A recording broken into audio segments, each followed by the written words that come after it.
ایمان پلورونکي 91 برخه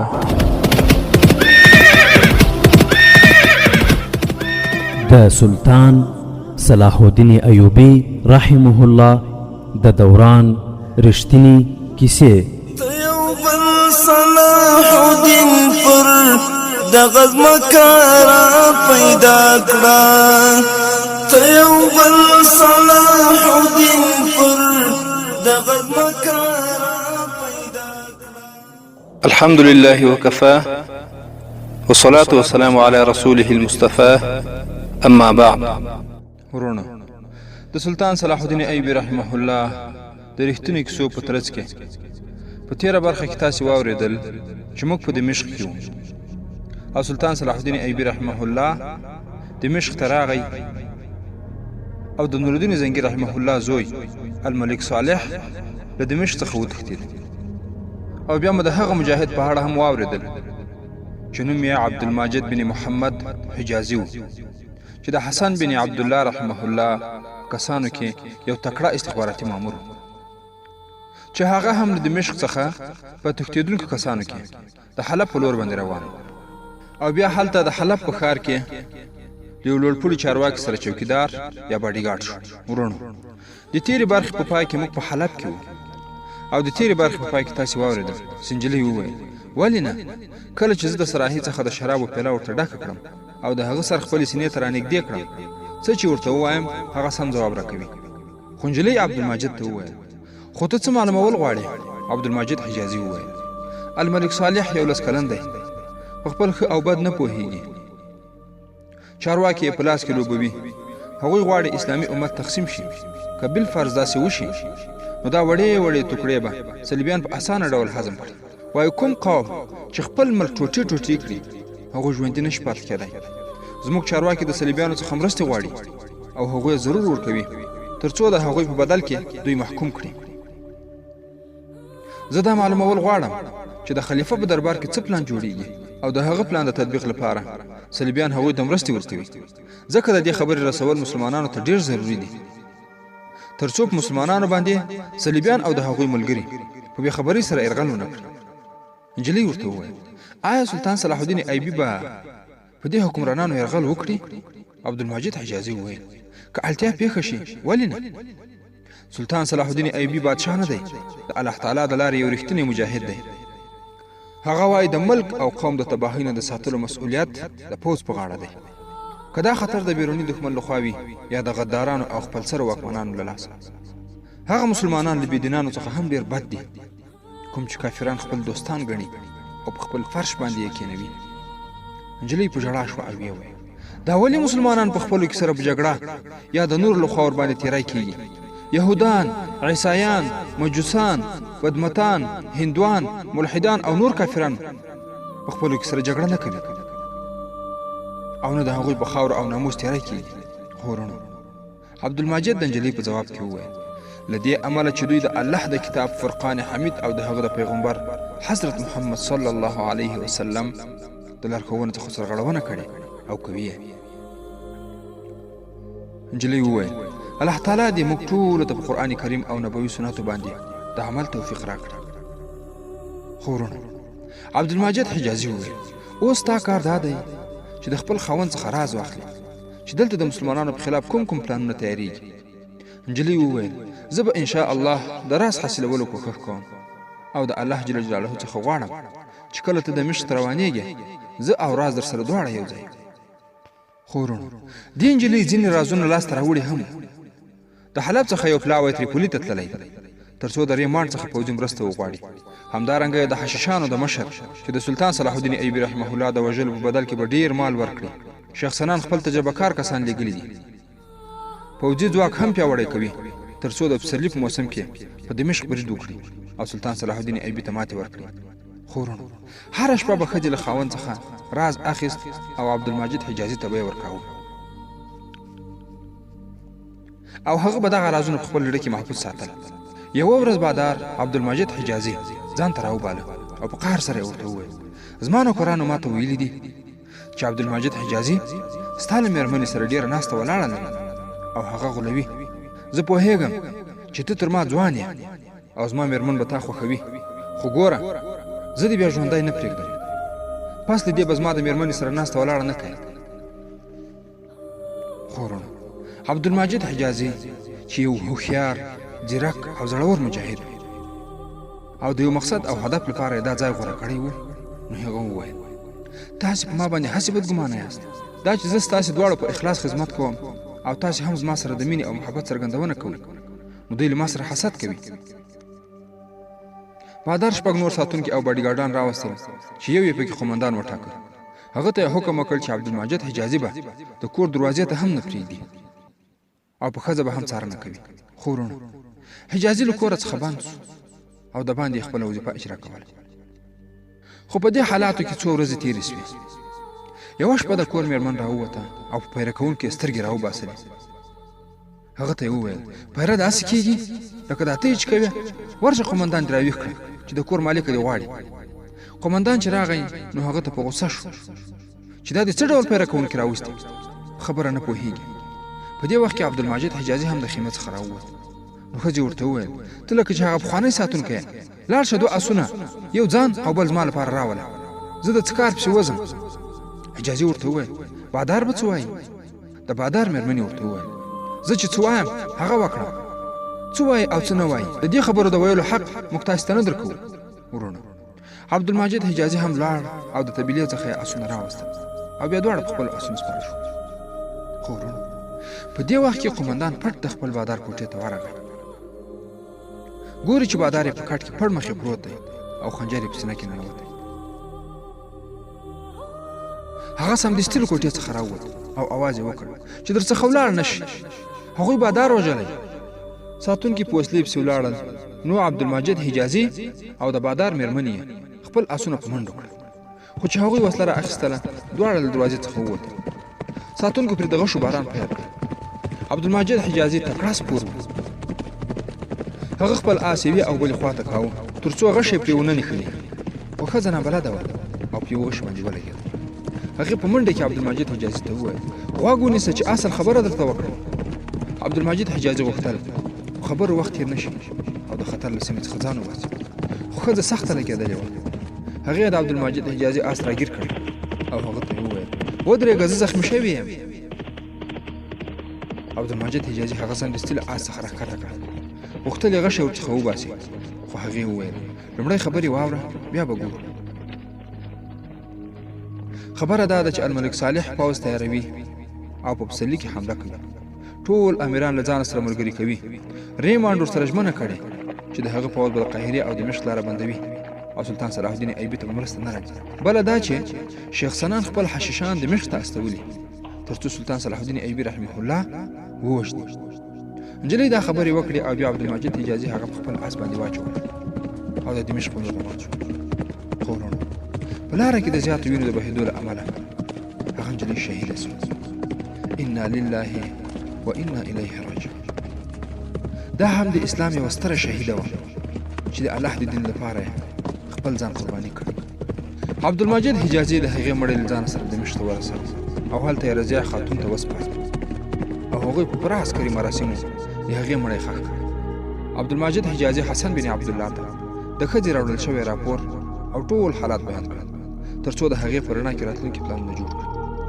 صلاح الدین ایوبي خپل سالاران، نایب سالاران، حسن بن عبدالله او سلاکاران راوغوښتل او د هغوی سره یې سلا مشوره پیل کړه تر څو د نوي راپور سره سم راتلونکي تګلاره وټاکي. سلطان صلاح الدین ایوبي وویل هغوی غواړي د پسرلي په موسم کې په موږ باندې ستر عملیات وکړي او ریمانډ زموږ لاره بنده او هغوی ته پوره پوځي کومک هم ورکړي. موږ باید د پسرلي څخه مخکې داسې عملیات وکړو چې د هغوی ټول پلانونه شنډ شي. له نن څخه باید تاسې ټول پوځ د یخنۍ او واورې سره اشنا کړئ. هر پوځي باید د شپې یوازې په پرتوګ کې وي او نور شی به نه اغوندي. ټول پوځیان باید د شپې په اوبو کې ښکته او پورته شي، یوې او بلې خواته وګرځي تر څو اوبه او یخني موږ ته بیا خنډ نه شي. ځکه د حلب واکمنان او صلیبیان په دې پوهېږي چې زموږ پوځیان زیات د ګرمو سیمو دي او په یخني کې هېڅ هم نشي کولی. تاسې هغوی داسې تربیه کړئ چې په هر ډول حالاتو کې کار وکړای شي. وروڼو، سلطان صلاح الدین ایوبي قاهرې ته احوال واستاوه چې هلته زیات کسان په پوځ کې شامل کړي او د یخې سیمې د حالاتو سره سم ورته روزنه وکړي. دا ټول کارونه د نومبر په میاشت 1104 میلادي کال کې پیل شول. ورونو، په حلب کې صلیبي سلاکارانو خپلو دوستانو ته وویل چې تاسې د جګړې په خوا کې د ورانکاري پروګرامونه هم پیل کړئ او خپل پوځیان داسې پوه کړئ چې په هېڅ صورت د جګړې څخه مخ وانه کړئ. تاسې هم د دین، مذهب او ښځو څخه کار واخلئ. شیخ سنان خپلو خاصو ملګرو ته وویل زما سر تاسې ټیټ کړی. څو ځلې په سلطان صلاح الدین ایوبي حملې وشوې خو هغه مړ نه شو، بلکې زموږ کسان پکې ولاړل. دا 5 کاله کېږي چې هغه ژوندی ګرځي او تاسې پرې نه کامیابېږئ. دا ځل زه نه غواړم چې څوک راته ووایي چې حشیشان ناکام شوي. ورونو، د وژونکو ډلې مشر وویل ته بېغمه اوسه، دا ځلې به ژوندی نه پاتې کېږي. موږ به داسې لارې چارې لټوو چې حتماً پکې راګیر او له منځه ولاړ شي.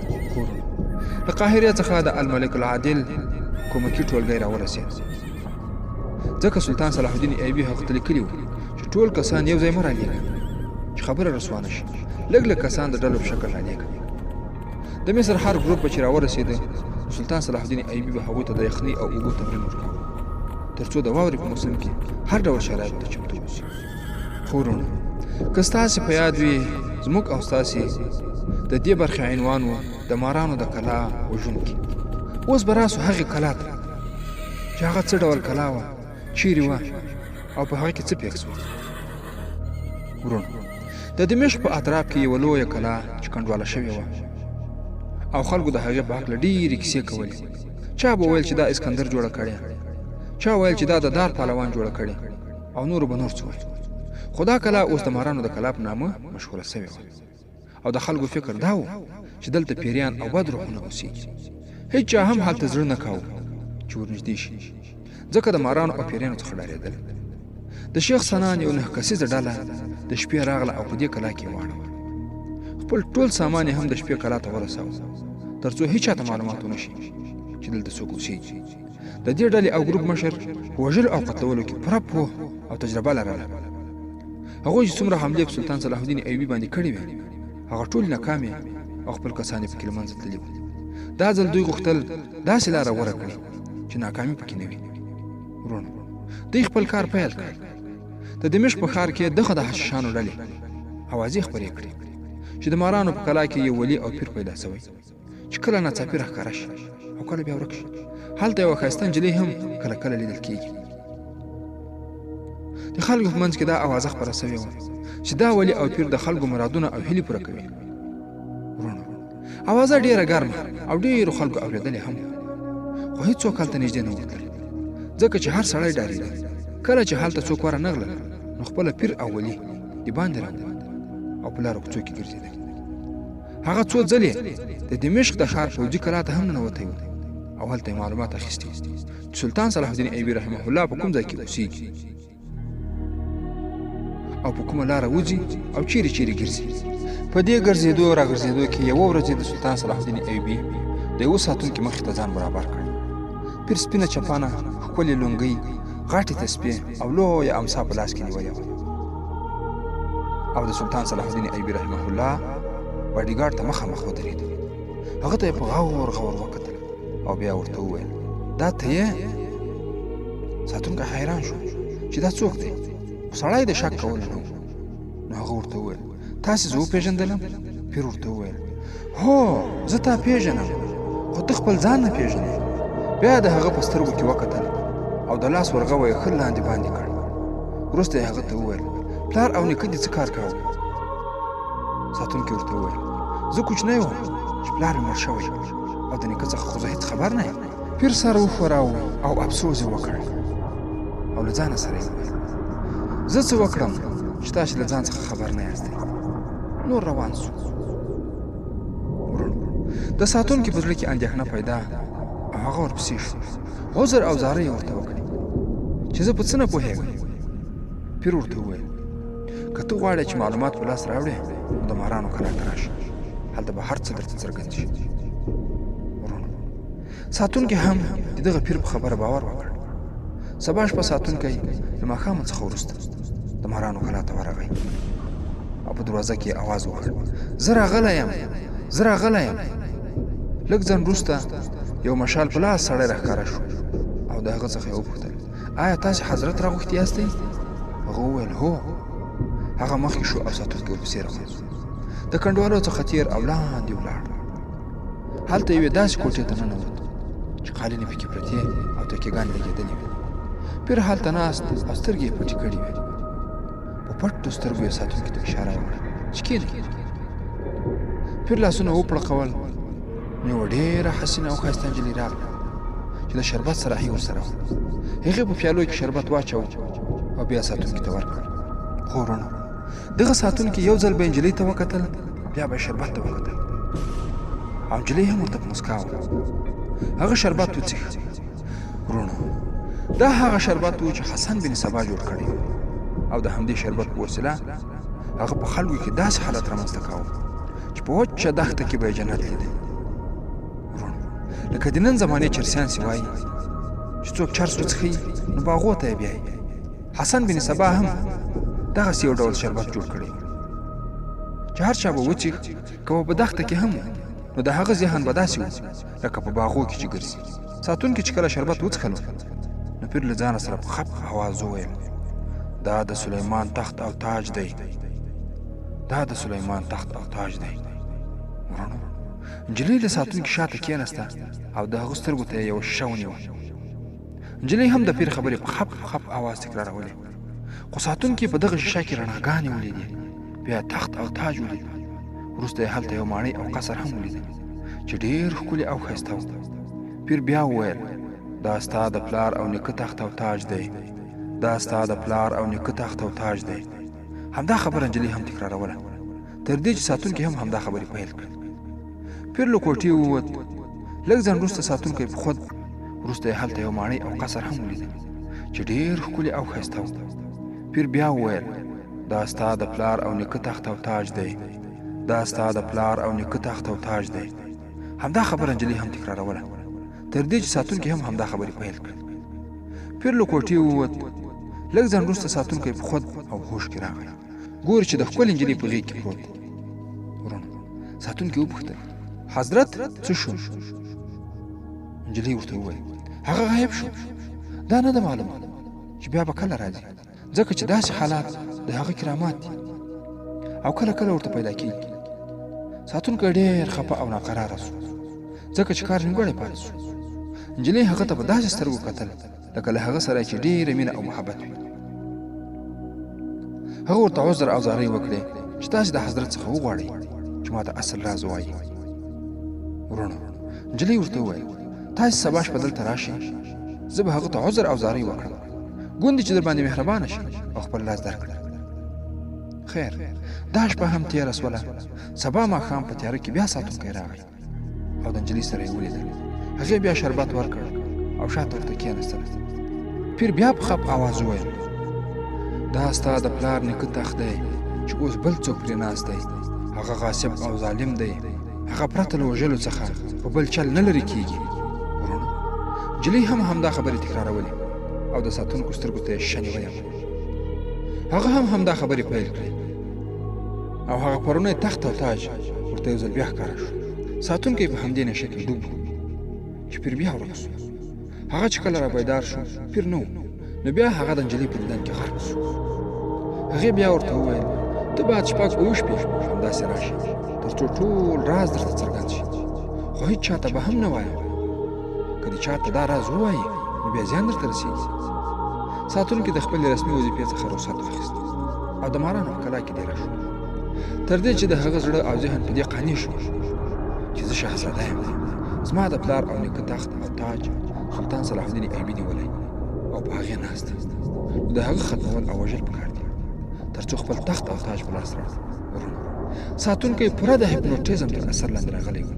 ورونو، سلطان صلاح الدین ایوبي رحمه الله په خپل دفتر کې ولاړ و چې هماغه ساتونکی کوټې ته راننوت او توره یې راوایست او بیا یې وویل ته زما د پلار نیکه وژونکی یې، ته زما د قسمت قاتل یې، ته زما د تخت او تاج غاصب یې، زر هر څه خوشې کړه. او بیا په سلطان صلاح الدین ایوبي باندې د تورې ګزار وکړ. سلطان صلاح الدین ایوبي رحمه الله خو په جګړو کې عمر تېر کړی و، د هغه وار یې خطا کړ. هغه بیا توره پورته کړه. سلطان صلاح الدین ایوبي د ساتونکو قمندان ته اواز وکړ او د دویم وار څخه ځان وساته چې یو دم 3-4 ساعتونو کې راغله، خو حمله کوونکي ټولو ته توره وښوروله او یو یې هم نږدې نه پرېښود، تر دې چې هغوی ټول ترې راچاپېره او هغه یې راټینګ کړ. هغه پرله پسې همدا چغې وهلې: ته زما د پلار نیکه قاتل یې، ته زما د تخت او تاج غاصب یې. خو وروڼو، کله چې دا ساتونکی ګیر سو، سلطان صلاح الدین ایوبي رحمه الله سمدستي حسن بن عبدالله راوغوښت او ورته ویې ویل د دې پلټنه وکړي چې ولې دې ساتونکي داسې کار وکړ.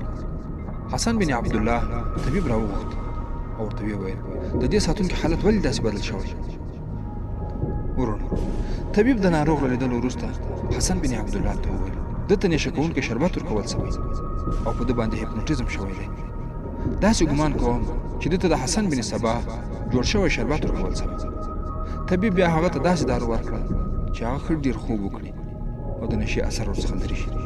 2 ورځې وروسته هغه رابیدار شو. داسې معلومېده لکه چې د خوب څخه راویښ شوی وي. د هغه څخه پوښتنې وشوې، هغه ته هېڅ هم نه و یاد. دومره ورته یاد و چې د مارانو په کرا کې هغه یو پیر او یو نجلۍ لیدلي وو، خو نور یې هېڅ هم په یاد نه و. هغه ته وویل شول چې تا په خپل مشر سلطان صلاح الدین ایوبي باندې حمله کړې. هغه چیغې کړې او ویې ویل تاسې ټول دروغ وایي، زه په هغه محبوب باندې د ګلانو وار نشم کولی او تاسې راته وایي چې تا د تورې ګزار کړی. ورونو، حسن بن عبدالله د مختلفو خلکو څخه معلومات وکړ او دې پایلې ته ورسېده چې دا کار حشاشانو کړی دی. هغوی دا ساتونکی روزلی او د ده په ذهن کې دا خبره د نشې په حالت کې اچولې چې ستا د پلار او نیکه قاتل سلطان صلاح الدین ایوبي دی. ورونو، له هغه څخه وروسته حسن بن عبدالله د پوځ 2 ګروپونه له ځانه سره کړل او د مارانو په کلا یې حمله وکړه. هلته یې پیر، ښکلې نجلۍ او نور کسان ونیول چې وروسته ټولو اقرار وکړ چې موږ د شیخ سنان حشاشان یو او هغه موږ ته دا وظیفه سپارلې وه چې دا ځل درڅخه سلطان صلاح الدین ایوبي مړ غواړم. موږ چې مخکې څومره حملې کړې وې هغه ناکامې شوې وې، نو دا ځل موږ دې کار ته د سلطان صلاح الدین ایوبي رحمه الله خپل ساتونکی دې کار ته چمتو او تیار کړ چې هغه سلطان صلاح الدین ایوبي ووژني او خبره پټه پاتې شي. ورونو، خو د الله مرسته، د الله ساتنه بیا بل ډول ده. هېڅ کله دا مه وایي چې مرګ د جهاد په سنګر کې ده، مرګ په نیټه ده. تاسې ولیدل چې په سلطان صلاح الدین ایوبي رحمه الله باندې څومره خطرناکې حملې وشوې چې الله جل جلاله دغه ستر مجاهد وساتي. ورونو، دا چې سلطان صلاح الدین ایوبي رحمه الله به په دمشق کې څه پلانونه نیسي او هغه پلان چې حجازي راوړی و د هغه په مقابل کې کوم ترتیبات او تنظیمات د صلیبیانو او د هغوی د ګوډاګیانو په مقابل کې نیول کېږي چې په پسرلي کې سلطان صلاح الدین ایوبي حمله کوي. دې او د دې ته ورته پوښتنو ځواب پر روانو برخو کې واورئ ان شاء الله تعالی. د 91 برخې پای.